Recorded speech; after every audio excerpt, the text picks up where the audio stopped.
प्रधानमंत्री नरेंद्र मोदी कल गया जी के दौरे पर आ रहे हैं। गया जी की पहचान मोक्ष की धरती के रूप में है, लेकिन पीएम के दौरे पर आने से पहले ही राजनीति भी शुरू हो गई है। कांग्रेस पार्टी का कहना है कि पीएम केवल बातें करते हैं, कुछ करते नहीं हैं। हमारे साथ हम पार्टी के प्रदेश अध्यक्ष वरिष्ठ विधायक अनिल कुमार हैं, उनसे जानते हैं प्रधानमंत्री जब आ रहे हैं तो विपक्ष इतना निराश क्यों है। अनिल जी, कल पीएम आ रहे हैं, जैसी सूचना है सौगात भी देंगे करोड़ों की, विपक्ष इतना क्यों तिलमिलाया हुआ है? चलिए धन्यवाद। विपक्ष तो अब उनके पास कोई मुद्दा नहीं है। विपक्ष घबराहट में है और विपक्ष परेशान है कि देश की सत्ता भी चली गई, अब बिहार की सत्ता दूर दूर तक दिखाई नहीं पड़ रहा है, इसलिए वो परेशान हैं। अब देखिए, माननीय नरेंद्र भाई मोदी जी जो देश के विश्व के सबसे लोकप्रिय नेता हैं, उनके आने से मगध के क्षेत्र में इतनी भारी खुशी है, उमंग है, उत्साह है। हम भी लगातार 10 दिन से क्षेत्र में हैं। कल मैं आया था, फिर अभी जा रहा हूँ, तो ऐसा उत्साह देखने को अभी मुझे मिला नहीं था।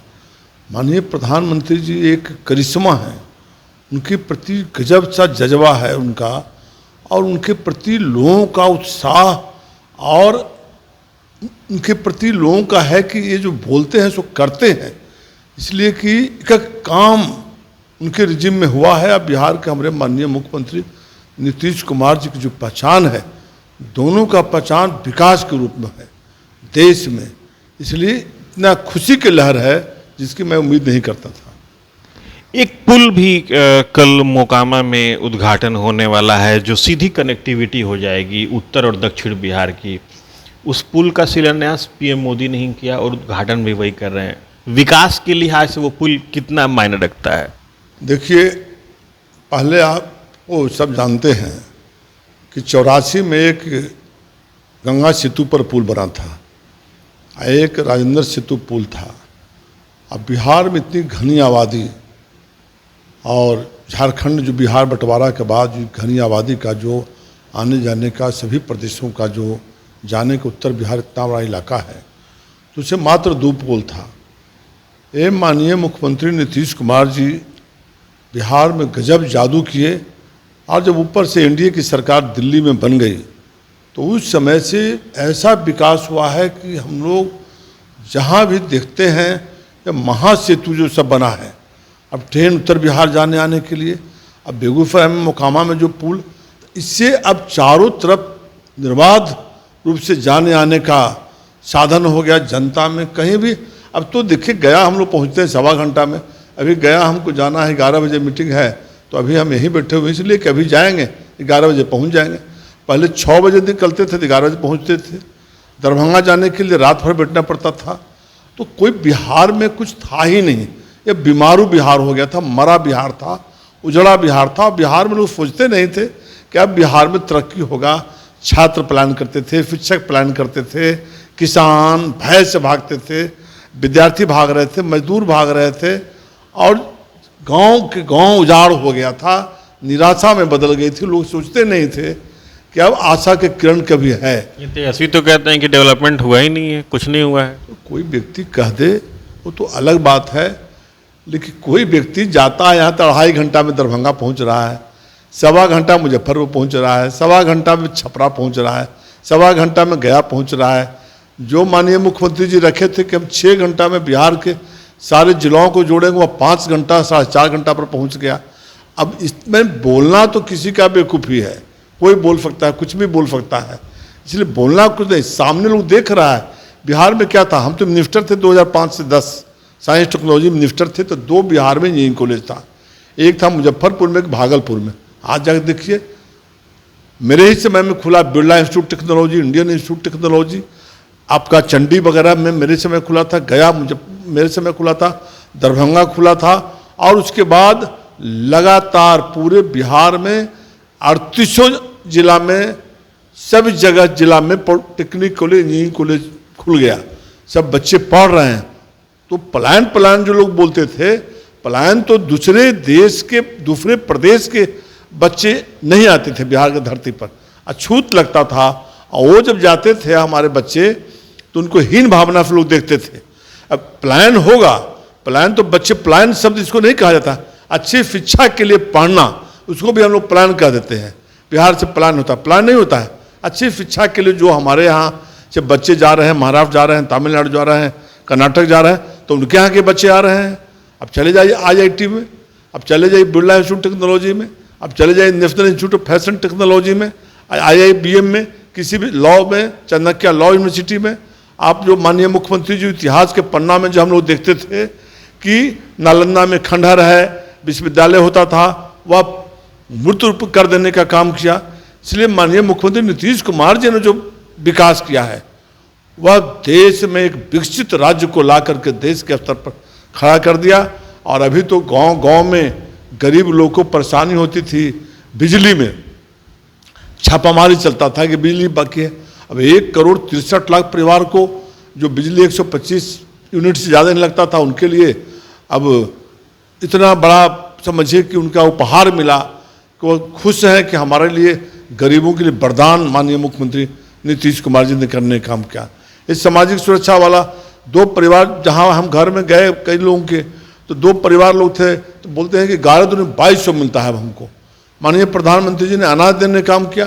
तो जिस परिवार में गरीब आदमी कोई काम करने कहीं चला गया, दरभंगा में, मुजफ्फरपुर में गया, एक आदमी दरभंगा गया में चला गया, तो उसके पास 500-1,000 रुपये पेट काट को भेजता था अपने माँ पिताजी को। अब माँ पिताजी कह रहे हैं कि तुमसे ज़्यादा पैसा तो हमको बच रहा है, 800 बिजली ही बच गया, एक पैसा नहीं लग रहा है, अब 2200 रुपये हमको खर्चा गांव पर बैठे हुए मिल गया और अनाज मिल गया हमको खाने के लिए। तो एक लहर है। तो मुख्यमंत्री ने ऐसा काम कर दिया है, बिहार के मुख्यमंत्री, इसलिए उनके बारे में बोलना, विकास के बारे में, माननीय प्रधानमंत्री जी के बारे में बोलना कि प्रधानमंत्री जी कॉरिडोर जो बन रहा है, 1700 एकड़ में जो औद्योगिक प्रक्षेत्र बन रहा है, आपका विष्णुपद कॉरिडोर बन रहा है, तो ये सब तो अद्वितीय काम हुआ है। ये सब बिहार में हम लोग सोचते नहीं थे कभी, कितना बड़ा फ्लाईओवर, डबल फ्लाईओवर, जिधर जाइए रोड, जिधर जाइए नहर। एक सवाल है कि आपने ये पूरी बातें बताई डेवलपमेंट को लेकर के सीएम और पीएम दोनों के द्वारा। विपक्ष बार बार सीएम की सेहत पे क्यों उंगली उठाता है, बार बार कहता है कि वो अचेत हैं।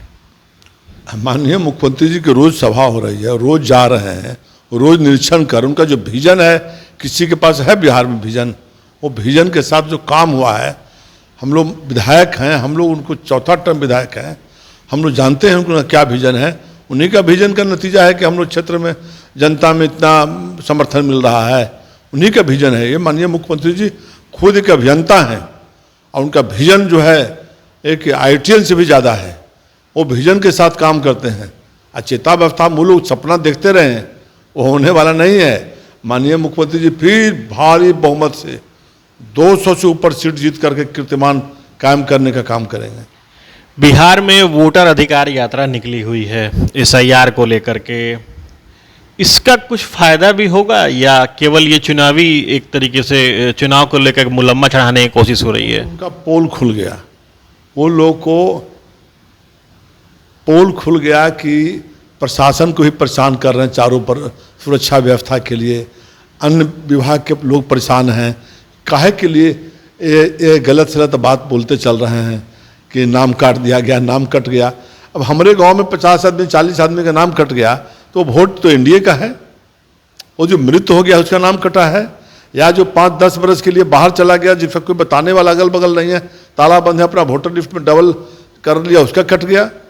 हम मुस्लिम गांव में भी गए अपने क्षेत्र में, कहीं तो नहीं बोला कि मेरा जान के काट दिया गया है, कहीं एक आध 2 कटे हैं, अगर बचे हुए हैं वो कटे हैं तो उसके लिए 1 तारीख तक डेट है, वो बता रहे हैं, अपनी जाके जुड़वा रहे हैं।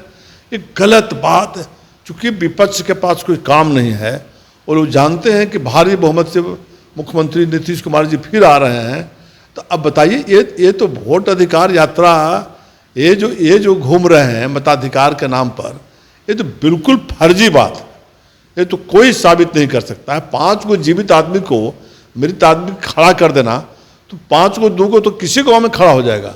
वो मृत्यु हो गया, मान ली कि BLO के असावधानी कारण नहीं चढ़ा, तो चढ़ा तो उसके समय नहीं मिला है कि फिर जोड़िया घटाइए। उसका ऐसा थोड़े हुआ है किसी गांव में 100 काट दिया गया जो जिंदा है उसका, ऐसा कहीं कोई उदाहरण पेश कर दें। माननीय राहुल गांधी जी, माननीय आपका तेजस्वी यादव जी, कहीं उदाहरण किसी गांव में पेश करेंगे 200 नाम काट दिया गया। जो मृत है उनका कटा है, अब जीवित है कुछ कट गया है तो एकदम माने तुच्छ है, एक आध दो छोटा मोटा कहीं कट गया। एक वीडियो भी वायरल हो रहा है, राहुल गांधी उसमें बाबू जगजीवन राम और श्री कृष्ण सिंह के नाम में कंफ्यूज हो जाते हैं और तेजस्वी उनको मुद्दों के बारे में बताते हैं, क्या कहना चाहेंगे उस पर? देखियो, बड़े नेता हैं, उनके बारे में हम लोग कुछ टीका टिप्पणी नहीं करना चाहते हैं, लेकिन डॉक्टर सिंह जी मने बिहार के निर्माता थे। अब बिहार के निर्माता के बारे में कोई न जाने तो यह दुर्भाग्य है। बिहार निर्माता प्रथम मुख्यमंत्री बिहार के श्री डॉक्टर श्री कृष्ण सिंह कौन नहीं जानता है देश में। एक दूसरा तीसरा में क्लास में पढ़ने वाले बच्चा भी जानता है कि डॉक्टर श्री कृष्ण सिंह निर्माता थे बिहार के। और उनके बारे में माननीय जगजीवन राम जी, हम लोग तो बच्चा थे जब पढ़ते थे दूसरा तीसरा में, उस समय से जानते थे कि जगजीवन राम जी देश के दलितों का सबसे बड़ा नेता है, मसीहा है, तो उन लोगों के बारे में न जाना है दुर्भाग्य है। एक अंतिम सवाल रहेगा कि चूंकि आप पार्टी के प्रदेश अध्यक्ष हैं, विधानसभा चुनाव जो है बहुत अब नज़दीक आ रहा है धीरे धीरे, यद्यपि अभी तारीख की घोषणा नहीं हुई है, कितनी सीटों पर चुनाव लड़ने की तैयारी है आप लोगों की? देखिए, हम लोग तो पूरे बिहार में मीटिंग की अपनी पार्टी का सब जगह, और मीटिंग इसलिए हम लोग किए कि एनडीए ज्वाइंट होकर चुनाव लड़ेगा तो एक दूसरे को समर्थन मिलेगा। अब उसमें कितना सीट का कोई मामला नहीं है। हमारे माननीय नेता हैं जीतन राम मांझी जी, माननीय संतोष कुमार सुमन जी, ये लोग अपना बैठ कर तय करेंगे अपने राष्ट्रीय नेताओं के साथ। माननीय बिहार के मुख्यमंत्री नीतीश कुमार जी, बिहार के सम्राट चौधरी जी, माननीय उप मुख्यमंत्री माननीय चिराग पासवान जी, माननीय उपेंद्र कुशवाहा जी, जो उन लोगों का तय होगा एनडीए सर्वसम्मत से एक साथ बैठकर फैसला करेगा और चुनाव लड़ेगा। और सब लोग एनडीए के सम्मेलन 23 तारीख से शुरू हो गया। जैसे हम लोग जिला में जाते थे सब जगह, उसी तरह विधानसभा में शुरू हो गया। कहाँ कोई किसी का, हम लोगों का किसी तरह का कुछ जानेगा भी नहीं कि टिकट बंटवारा कहाँ हुआ क्या हुआ, और टिकट सब बंट जाएगा, सब लोग अपना जाकर नॉमिनेशन करेंगे। एक सवाल रहेगा, चूंकि कल पीएम आ रहे हैं तो विधानसभा चुनाव में उस पूरे मगध प्रमंडल में कितना इफेक्ट रहेगा पीएम के आने के बाद से? क्या विपक्ष, क्योंकि पिछले लोकसभा चुनाव में उस इलाके में महागठबंधन मजबूत रहा था, पीएम के आने के बाद से क्या तस्वीर बदलेगी? देखिए, देश के विकास पुरुष हैं और बिहार के विकास पुरुष, दोनों के बिहार में मिल जाने पर माननीय जीतन राम मांझी जी, माननीय चिराग पासवान जी, माननीय उपेंद्र कुशवाहा जी, इतना मजबूत गठबंधन है कि विधानसभा में तो समझिए कि 2010 में जो लहर था 26 में 24 सीट जीता था, इस बार 26 में 26 जीतेगा। कहीं कुछ नहीं लड़ाई है। पिछले बार वो जनशक्ति पार्टी अलग था तो कुछ वोट कट गया सब जगह और उस तरह के बातें हुई। इस बार कुछ नहीं, इस बार तो एक तरफा लहर है इंडिया का। इसलिए इतना सरकार ने इतना तरह तरह के काम किया है गरीबों के लिए कि गरीब तो कुछ सुनना भी नहीं चाहता है, किसी का भाषण भी नहीं सुनना चाहता। जहाँ अब देखने सुनने के लिए भीड़ उठना, अब मान लीजिए 50 उम्मीदवार है, तब 50 उम्मीदवार आदमी ला रहे हैं अपने गांव से बुला के चलिए भाई राहुल गांधी को देख लीजिए, राहुल तेजस्वी यादव जी को देख लीजिए, तो उसके नाम पर लोग चल आ रहा है। तो इसका मतलब वोट में परिणत नहीं होगा। वोट एनडीए के पक्ष में है और भारी बहुमत की सरकार बनेगी। बिल्कुल, तो ये थे हमारे साथ अनिल कुमार। इन्होंने स्पष्ट रूप से कहा कि पीएम जब आएंगे और बिहार के नेता नीतीश कुमार और केंद्रीय मंत्री जीतन राम मांझी के अलावा एनडीए के जितने बड़े नेता रहेंगे, उसका सीधा और स्पष्ट असर बिहार के चुनाव में देखने को मिलेगा और पूरे मगध प्रमंडल में एनडीए बहुत ही मजबूत स्थिति में रहेगी। Sujit Kumar, TV9 digital, Patna.